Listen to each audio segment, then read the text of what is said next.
কেন জান পাখি, কেন বুঝো না যে কতটা ভালোবাসি তোমায়? আয়রাতের গালে 2 হাত রেখে। বাঁচতে পারবো না তোমাকে ছাড়া। একটু বুঝতে চেষ্টা করো, থেকে যাও না আমার কাছে। আমি জীবনে অনেক কিছু সহ্য করেছি, অনেক কিছুই হারিয়েছি, আর যতটুকু পেয়েছি তা খুবই কষ্ট করে। তোমাকে হারাতে পারবো না। প্লিজ জান, আমাকে একা করে দিয়ে যেও না, প্লিজ। আয়রাতের মাথার সাথে মাথা ঠেকিয়ে। আয়রাত আর না পেরে এক ঝটকায় আব্রাহামকে নিজের থেকে দূরে ঠেলে দিল। এতে আব্রাহাম কিছুটা পিছিয়ে সরে গেল। আয়রাত, আপনি কেন বুঝেন না যে আমি ভালোবাসি না আপনাকে? আমার ভয় হয়, ভীষণ ভয় হয়, তাও আপনার কাছ থেকে। এত মানুষ মারেন, কখন না আমাকে মেরে ফেলেন। কেন থাকবো আমি আপনার কাছে? কেন? আপনি কে হন আমার? কোন অধিকারে আপনি আমার সাথে এমন করেন? আমি থাকতে চাই না আপনার কাছে। আব্রাহাম বেশ রেগে গেল। বরাট করেই আয়রাতের দিকে চোখ তুলে তাকালো। আব্রাহাম বেশ রেগে গেল। ঝট করেই আয়রাতের দিকে চোখ তুলে তাকালো। আয়রাত আব্রাহামের রাগ দেখে কাঁদো কাঁদো অবস্থা। ভুল করেছি আমি, ভুল। তোমাকে ভালোভাবে বুঝানোই আমার ভুল। ওহো, সরি, আমি তো ভুলেই গিয়েছিলাম যে তুমি কার মেয়ে। মিস্টার আশরাফুল আহমেদ চৌধুরীর মেয়ে তুমি। বাঁকা পথে তো চলবেই। সোজা কথা বোঝা তোমার আর তোমার বাবার পক্ষে সম্ভব না। আচ্ছা, এখন যখন সোজাভাবে বুঝলেই না, তাহলে বাঁকা পথে অ্যাপ্লাই করে দেখি। আর অধিকার, তাই না? অধিকার তো আমি আদায় করে নিবই, তুমি চাইলেও আর না চাইলেও, আর তা খুব তাড়াতাড়ি। এই বলে আব্রাহাম হন হন করে রুম থেকে বের হয়ে গেল। আর আয়রাত রাগ প্লাস কান্না দুটোই নিয়ে দাঁড়িয়ে আছে। কি ভেবেছে তুলে আনলেই সবকিছু এত সহজে মেনে নিব? না, কখনোই না। আমি মরে যাব, তবুও আপনাকে মেনে নিব না। কিছুক্ষণ পর রুমে একটি মেয়ে প্রবেশ করল। হাতে তার একটি ট্রেতে কিছু খাবার। তুমি রুবি না, তাই না? জি ম্যাম। ম্যাম, আমাকে স্যার পাঠিয়েছে আপনাকে খাওয়ানোর জন্য। খাবো না, আমি খাবো না। অনেক রেগে। যে এগুলো পাঠিয়েছে তাকেই গিয়ে খাওয়াও। সাথে সাথে রুমে আব্রাহাম এলো এবং পেছন থেকে বলতে লাগলো, কেউ যদি না খায় তাহলে খাওয়ানোর অন্য রাস্তাও আমার জানা আছে। এখন বলছি কি যে ভালোভাবে খাবে নাকি আমি কিছু করব? রাগী চোখে। আয়রাত, এই ছেলের বিশ্বাস নেই, কখন যে কি করে বসে ঠিক নেই। আর যে রাগ, আরে না না, আপনি সবসময় এমন রেগে বলেন কেন? আমি খাবো তো। রুবিনা, তুমি ট্রেটা রেখে যাও, আমি পরে খেয়ে নিব। আব্রাহাম, রুবিনা, তুমি ট্রেটা আমাকে দাও, আর তুমি যাও। আর এই যে ঘাড় তেরা, আয়রাতের উদ্দেশ্যে, যাও ফ্রেশ হয়ে এসো। আয়রাত আর কোনো কথা না বলে ওয়াশরুমে চলে গেল এবং ইচ্ছা মতো আব্রাহামকে বকতে লাগল। 30 মিনিটের উপরে হয়ে যাচ্ছে, কিন্তু আয়রাতের বের হওয়ার নাম নেই। আর আব্রাহাম বসে থাকতে থাকতে রেগে গেল। আব্রাহাম, এই মেয়ে কি করছে এতক্ষণ? এত দেরি করছে কেন? আবার উল্টাপাল্টা কিছু করে বসলো না তো? আব্রাহাম ওয়াশরুমের দরজার সামনে গেল, গিয়ে আয়রাতকে ডাকতে লাগল, baby girl, baby girl. Abraham, জান পাখি, কি করছো তুমি? এত সময় লাগে, প্লিজ বের হও। আব্রাহাম, আয়রাত, আয়রাত। ওপাশ থেকে কোনো সাড়া শব্দ না পেয়ে আব্রাহাম বেশ চিন্তার মধ্যে পড়ে গেল। আব্রাহাম, আয়রাত, আমি শেষবারের মতো বলছি, এইবার যদি দরজা না খুলেছ তাহলে আমি কিন্তু দরজা ভেঙে দিব, তাই বলছি, ওপেন দ্য ডোর। আব্রাহামের এইবার বেশ রাগ চেপে বসল। সে আর কিছু না বলে এক লাথি দিয়ে দরজা ভেঙে ফেলল এবং যা দেখল তাতে আব্রাহাম পুরোই বোকা বনে গেল। আব্রাহাম দেখল আয়রাত বসে বসে পানি দিয়ে খেলছে। এই মেয়ে কি পাগল নাকি? আয়রাত একবার আব্রাহামের দিকে তাকিয়ে আবার পানি দিয়ে খেলতে শুরু করে দিল। আব্রাহাম তো পারছে না আয়রাতকে এক আছাড় দিতে। আব্রাহাম, আয়রাত, এক্ষুনি যদি তুমি এই ঠান্ডা পানি থেকে না উঠেছ তাহলে আমি কি যে করব আমি নিজেও জানি না। আয়রাত তবুও খেলেই যাচ্ছে। এবার আব্রাহাম আর নিজেকে ঠিক রাখতে পারল না। আয়রাতের হাত ধরে এক টানে দাঁড় করিয়ে ঠাঁটিয়ে দিল এক থাপ্পড়। আব্রাহামের থাপ্পড় খেয়ে আয়রাতের দুনিয়া যেন ঘুরে গেল। আয়রাত গালে হাত দিয়ে মাথা নিচু করে দাঁড়িয়ে আছে। আব্রাহামের তো আয়রাতকে থাপ্পড় মেরে এখন নিজেরই খারাপ লাগছে। আব্রাহাম মাথায় হাত দিয়ে এক লম্বা নিঃশ্বাস ছাড়ল। পরক্ষণেই আয়রাতকে জড়িয়ে ধরল। কেন একই কাজ বারবার করো বলো তো? যে কাজগুলোতে আমি রেগে যাই সেগুলোই বারবার করো, পরে আমি উল্টাপাল্টা কিছু করে বসি। এখন যেই ঠান্ডা পানি দিয়ে খেলছো, পরে তো ঠান্ডা লেগে যাবে, জ্বর এসে যাবে। এমন ছেলে মানুষই কেন যে করতে যাও? আমি তো এমন করতে চাই না জান পাখি, কিন্তু তুমি আমাকে বাধ্য করো। জানোই যে তোমাকে নিয়ে কতটা টেনশন করি আমি। কখন থেকে দরজা ধাক্কাচ্ছিলাম, খোলার নামই নেই। ভয় পেয়ে গিয়েছিলাম যে তুমি আবার আমাকে ছেড়ে পালিয়ে গেলে না তো। এইদিকে আয়রাতের দম আটকে আসছে। ছাড়ার চেষ্টা করলেও লাভ নেই, আব্রাহাম তাকে ছাড়বে না। আমাকে ছাড়ুন, আমার কষ্ট হচ্ছে, প্লিজ। আব্রাহাম আয়রাতকে ছেড়ে দিল এবং টেনে বাইরে নিয়ে আসলো। আহ, আপনি বারবার এভাবে আমাকে নিয়ে টানাটানি করেন কেন বলুন তো? আমার ইচ্ছা আমি টেনেছি, যা ইচ্ছা করব, তুমি বলার কে? আয়রাত, বারে আমাকে নিয়েই টানবেন আর আমি কিছু বললেই দোষ? আব্রাহাম, এই চুপ, একদম মুখ বন্ধ। এই বলেই আব্রাহাম আয়রাতের মুখের সামনে খাবার ধরল। আয়রাত কিছু বলতে যাবে তার আগেই আব্রাহাম বলে উঠল, এখন যদি বলেছ যে খাবো না, তাহলে সোয়ার কিস সাথে আরও অনেক কিছু করে বসবো। না না, আমি খাচ্ছি, দিন দিন আমি খাবো। Good baby girl. আব্রাহাম আয়রাতকে খাইয়ে দিয়ে এলো এবং তার সাথে আয়রাতকে সুন্দর করে বুঝিয়েও দিয়ে আসলো যাতে পালানোর চেষ্টা একদমই না করে, যাকে বলে গ্রেট আর কি। আয়রাতও সুন্দর করে মাথা নাড়িয়ে হ্যাঁ বলে দিল। ভেজা বিড়াল। আয়রাত, আব্রাহাম শয়তানের বাচ্চা, দেখে নিব তোকে। হাঁ, মনে মনে। আব্রাহাম বাইরে বের হয়ে সোজা মনিটর রুমে গেল এবং গিয়ে দেখতে লাগলো কোথায় কি হচ্ছে, কারণ আব্রাহাম আয়রাতদের বাসায় মানে নীরমহলের পুরোটাই ক্যামেরা ফিট করে দিয়ে এসেছে। কোথায় কখন কে কি করছে তা সহজেই দেখতে পারবে আব্রাহাম। আব্রাহাম রকিং চেয়ারে বসে হাতে ব্লু কালারের একটা গ্লোব নিয়ে ঘোরাতে লাগলো আর ক্যামেরার দিকে তাকিয়ে থাকল। নীরমহল। আয়রাতের মা আতিয়া আহমেদ সেই কখন থেকে মেয়ের জন্য কেঁদেই যাচ্ছে। আশরাফুল আহমেদ কমিশনারের সাথে রাগারাগি করছেন। আশরাফুল আহমেদ, চেষ্টা করছেন মানে কি চেষ্টা করছেন আপনারা? আপনারা এতজন মানুষ মিলেও আমার মেয়ের কিডন্যাপারকে ধরতে পারলেন না? আমার মেয়েটাকে প্রথমে তুলে নিয়ে গেল, তখনও আপনারা কিছুই করেননি। এখন আমার মেয়েকে ওই হারামজাদাটা নিজ বাড়ি থেকে তুলে নিয়ে গেছে আর এখনও হাতে হাত রেখে বসে আছেন। কি করছেন আপনারা? দেখুন, আমি কিছুই জানি না, আমি আমার মেয়েকে সহি সালামত আমার সামনে চাই, ব্যাস। রেগে বোম হয়ে।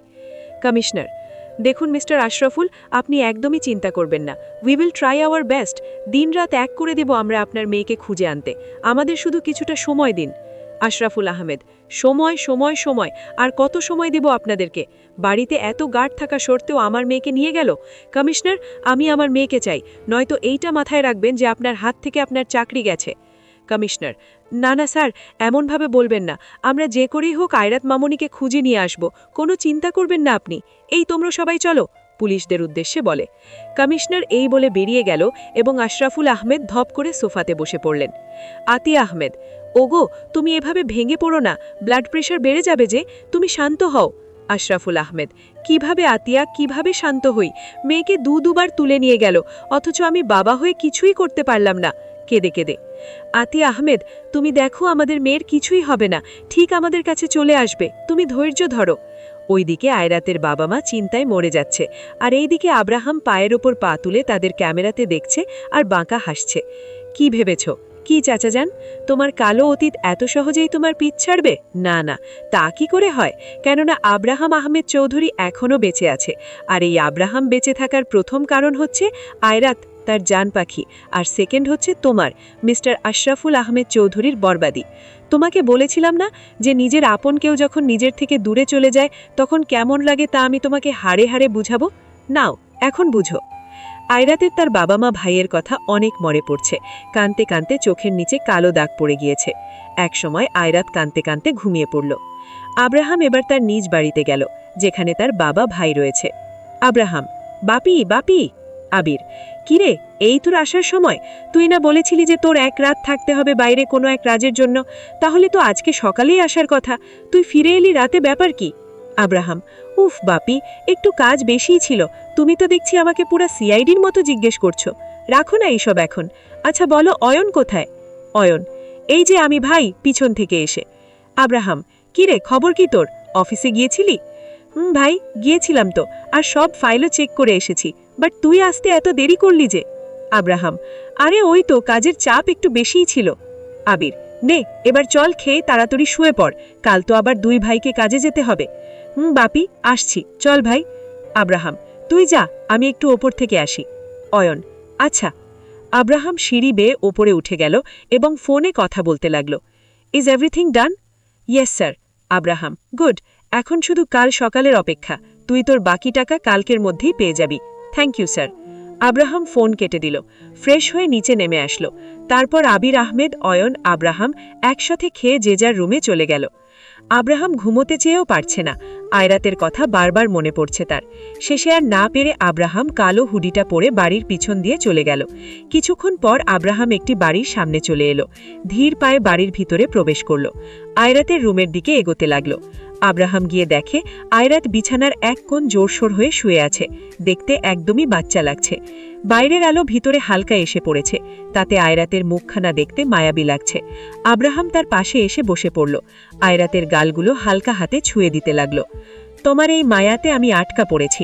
এক মৃত্যু ব্যতীত কেউ আমাকে তোমার কাছ থেকে আর তোমাকে আমার কাছ থেকে আলাদা করতে পারবে না। আর শাস্তি তো আমি তোমার বাবা মানে চাচাজানকে দিতে এসেছি। তুমি আমার আয়রাত, শুধুই আমার। তুমি আব্রাহামের আয়রাত আর আমি আয়রাতের আব্রাহাম। আয়রাতের কোপালে কিস দিয়ে। আব্রাহাম আয়রাতকে দেখতে দেখতে আয়রাতের পাশেই শুয়ে পড়ল এবং বলতে লাগল, আব্রাহাম, খুব খুব বেশি কাছে পেতে ইচ্ছে করে তোমাকে, এত কাছে যে তোমার আর আমার মধ্যে কোনো দূরত্ব না থাকে। পুরোপুরি আপন করে নিতে ইচ্ছে করে তোমাকে, জান পাখি। কিন্তু আমি চাই আমাদের মাঝে যেন বৈধ সম্পর্ক গড়ুক, আর সেই সম্পর্ক খুব তাড়াতাড়ি গড়ে উঠবে, জান। শুধু কিছু সময়ের অপেক্ষা। তখন তো আর পালাই পালাই করবে না, তোমাকে কোথাও পালাতে দেব না আমার কাছ থেকে। আব্রাহাম শুয়ে থাকতে থাকতে একসময় ঘুমের ঘোরে তলিয়ে গেল। সকালে আয়রাত ঘুম থেকে জেগে ওঠে। বিছানা থেকে উঠতে চাইলে সে পারে না। তাকিয়ে দেখে আব্রাহাম তাকে জড়িয়ে ধরে ঘুমিয়ে আছে। আয়রাত একবার ধাক্কা দিয়ে উঠতে চেয়েও দিল না। সে আব্রাহামের দিকে তাকিয়ে থাকল। একদম বাচ্চা লাগছে, কেউ দেখলে বলবেই না যে এই লোকটি এতটা ভয়ঙ্কর। আয়রাত আব্রাহামের মাথায় হাত দিতে চেয়েও হাত আবার নামিয়ে নিল। আয়রাত দূরে সরে আসতে চাইলে আব্রাহাম তাকে আরও জোরে শক্ত করে জড়িয়ে ধরে। আয়রাতের বেশ অস্বস্তি লাগছে। আর কোনো উপায় না পেয়ে আয়রাত আব্রাহামকে দিল এক ধাক্কা। আব্রাহাম তো একদম চমকে উঠল। উঠে দেখল আয়রাত তাকে ধাক্কা দিয়েছে। আব্রাহামের মেজাজ গেল চোটে। আব্রাহাম, এই মেয়ে, এই সমস্যা কি তোমার? এভাবে ধাক্কা দিলে কেন? আয়রাত, আপনি আমাকে এভাবে জড়িয়ে ধরেছেন কেন? আব্রাহাম, ওই, আমি জড়িয়ে ধরি না অন্য কিছু করেই তাতে তোমার কি? অনেক বেশি সাহস হয়ে গিয়েছে তোমার, তাই না? রেগে। আমার ভালো লাগছিল না, তাই আর কি। আব্রাহাম, ভালো লাগলেও তুমি আমার, আর আমাকে সহ্য করতে হবেই তোমাকে, জান পাখি। বাই দ্য ওয়ে, আমি শুধু এখানে রাতটুকু থাকতে এসেছিলাম, কেননা তোমাকে ছাড়া থাকা আমার পক্ষে সম্ভব না। আমি এখন বেরোবো, কিছুক্ষণ পরে আবার আসব। কিন্তু তুমি কোনো রকম কোনো ফালতু কাজ করবে না, কারণ তুমি জানো যে কিছু করেও লাভ নেই।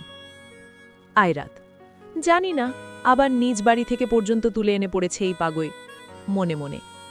আব্রাহাম, আমাকে পাগল টাগল বলা হলে এবার ফ্রেশ হয়ে আসো, ব্রেকফাস্ট করে নাও। আয়রাত, এখন কি মনে মনে কথা বলেও শান্তি নেই নাকি? আব্রাহাম, না, আমার কাছে তোমার কিছুই গোপন থাকবে না, থাকতে পারে না, বুঝলে? এবার যাবে নাকি আমি রেখে আসব? আর আমি যদি রেখে আসি তাহলে তুমি তা মোটেও পছন্দ করবে না। আয়রাত, সব সময় হুমকি কেন দেন? যাচ্ছি তো।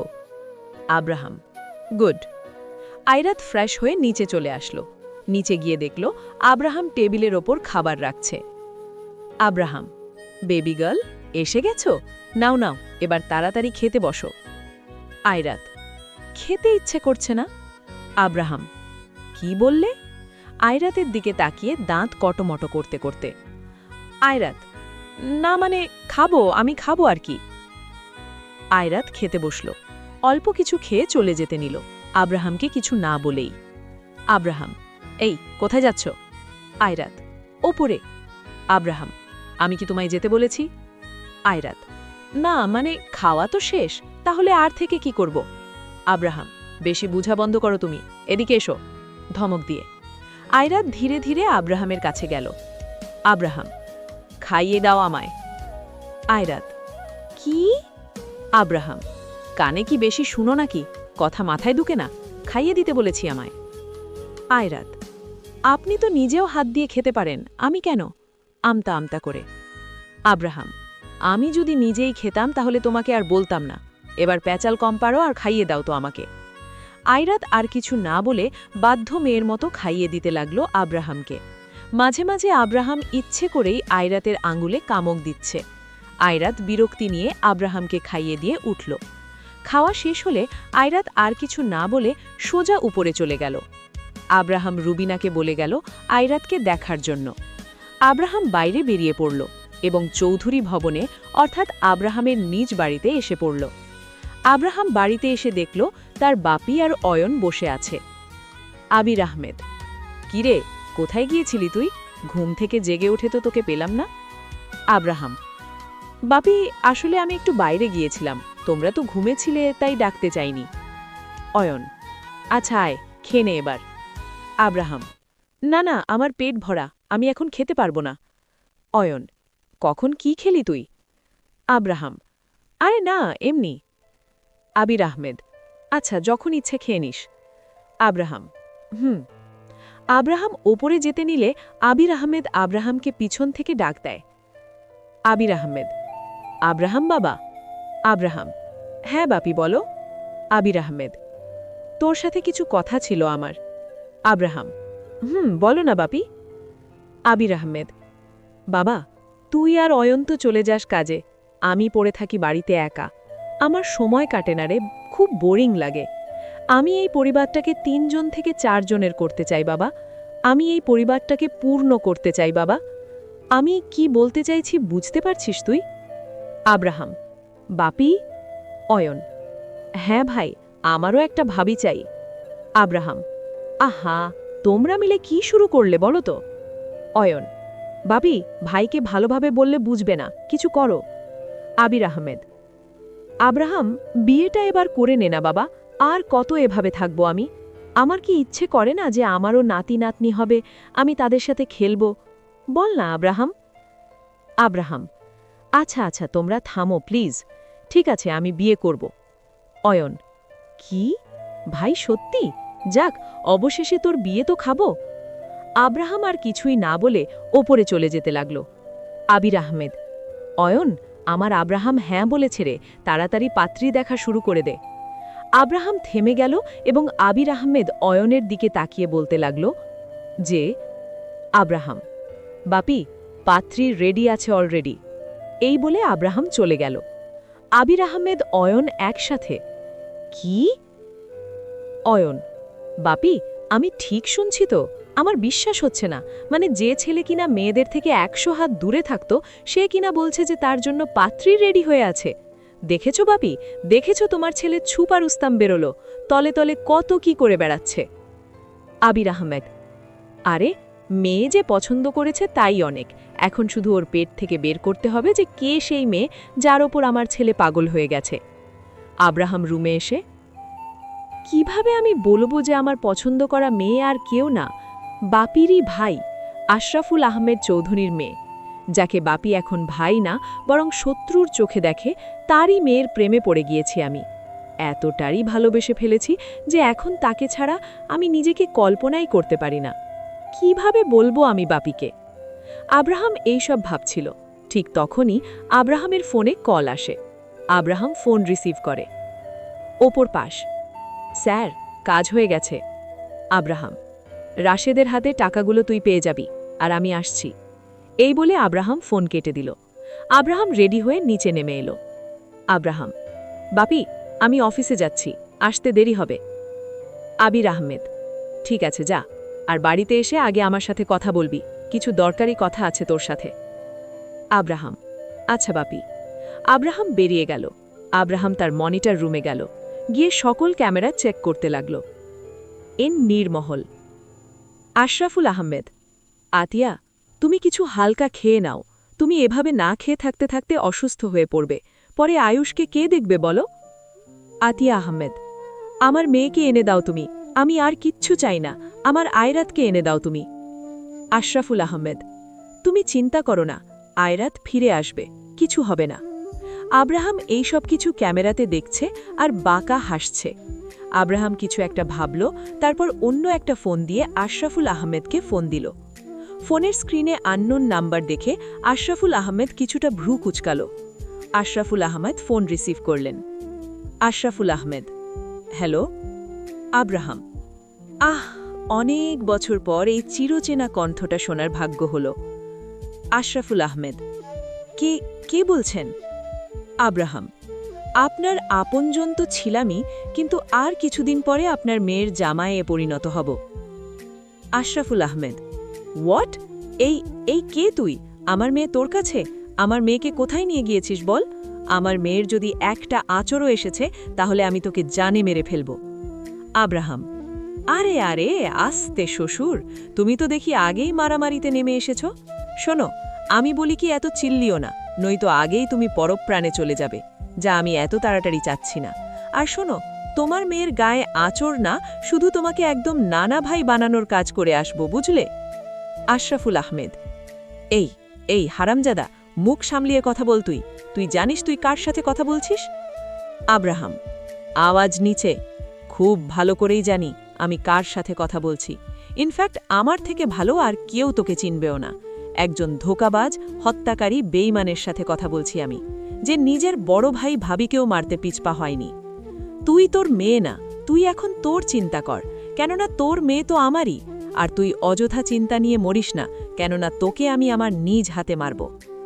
আশরাফুল আহমেদ বড় ভাই ভাবির কথা শুনে কিছুটা ভরকে গেল এবং ভয় পেয়ে গেল।